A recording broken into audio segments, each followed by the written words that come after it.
Ya, shalom, selamat pagi adik-adik sekalian. Nah, pada kesempatan ini kita akan belajar bersama-sama tentang kebenaran firman Tuhan. Namun sebelumnya mari kita berdoa.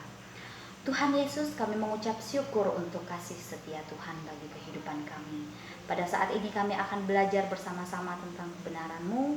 Mari Tuhan, berikan kami pengertian yang baik agar kami dapat mengerti apa maksud Tuhan bagi kehidupan kami melalui firman Tuhan pada pagi hari ini.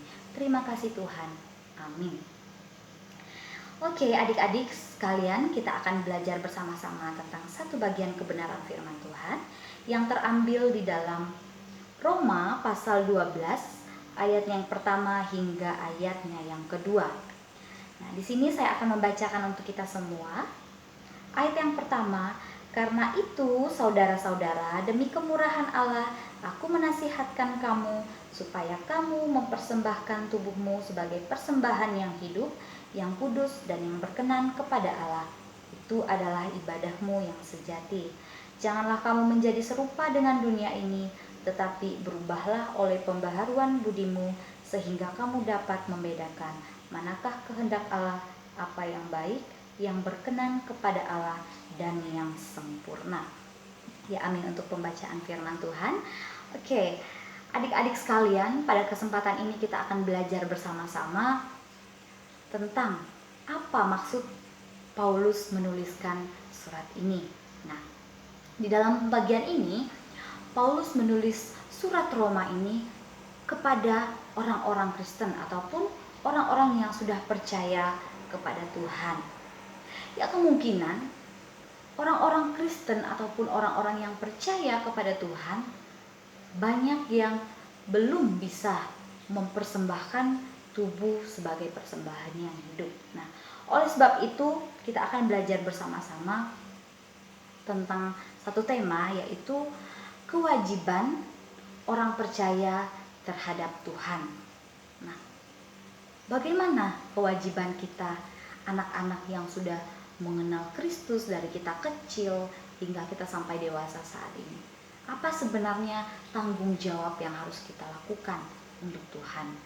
Nah, di dalam bagian ini sudah jelas mengatakan bahwa Paulus benar-benar dengan kesungguhan hatinya rindu agar kita yang sudah mengenal Kristus dapat mempersembahkan tubuh kita sebagai persembahan yang hidup bagi Allah, seperti itu. Nah, di dalam bagian ini sebagai anak-anak Tuhan yang sudah percaya kepada Tuhan Yesus, kita wajib mempersembahkan tubuh kita kepada Tuhan.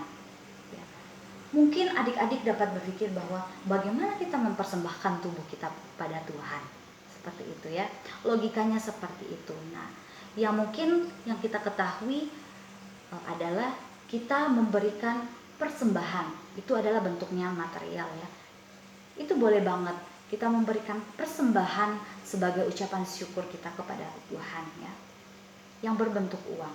Tetapi di dalam bagian ini yang ingin dijelaskan, yang ingin diucapkan oleh Paulus, yang ia nasihati kepada kita semua adalah kita mempersembahkan tubuh kita kepada Tuhan.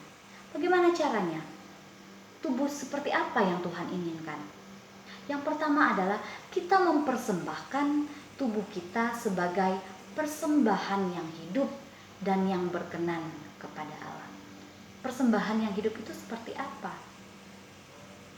Hidup kita harus kudus ya. Persembahan kita tidak boleh mati. Kita tahu bahwa kehidupan kita adalah milik Allah. Hidup yang kita punya saat ini adalah milik kepunyaan Allah. Yang ada dalam diri kita adalah bait Allah. Kita tidak punya hak untuk tubuh kita. Yang berhak adalah Tuhan. Oleh sebab itu, apa sih sebenarnya tanggung jawab kita sebagai orang Kristen ataupun sebagai anak-anak Tuhan? Ya, kita harus dapat mempersembahkan tubuh kita kepada Tuhan sebagai persembahan yang hidup dan yang berkenan kepada Allah. Dan yang kedua adalah di dalam ayatnya yang kedua, janganlah kamu menjadi serupa dengan dunia ini, tetapi berubahlah oleh pembaharuan budimu sehingga kamu dapat membedakan manakah kehendak Allah, apa yang baik, yang berkenan kepada Allah, dan yang sempurna. Nah, alasan yang kedua adalah mengapa kita harus mempersembahkan tubuh kita kepada Tuhan.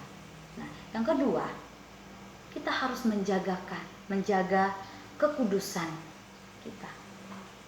Kita harus dapat memisahkan diri kita dari teladan duniawi. Bagaimana kita harus memisahkan hidup kita dari duniawi? Sedangkan kita hidup di dunia ini seperti itu ya. Sedangkan kita hidup di dalam dunia yang penuh dengan cobaan ya.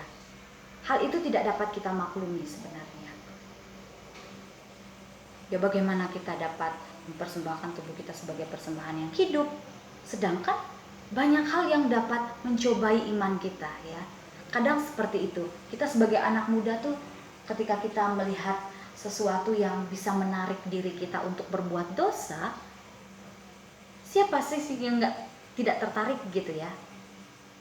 Ketika kita memikirkan hal itu, ketika kita hidup di luar firman, kita akan berpikir bahwa kita akan lebih memilih untuk menikmati apa yang ada di dunia ini. Menikmati dosa.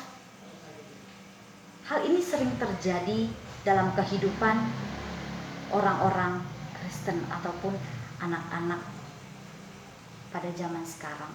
Kita tahu banyak kehidupan yang dapat membawa kita jatuh ke dalam dosa.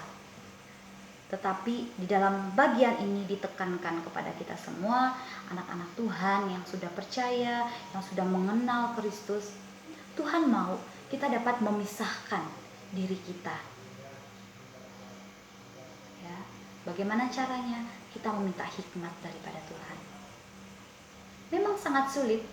Kenikmatan dunia ini sangat-sangat menggoda kita sebagai anak muda ya.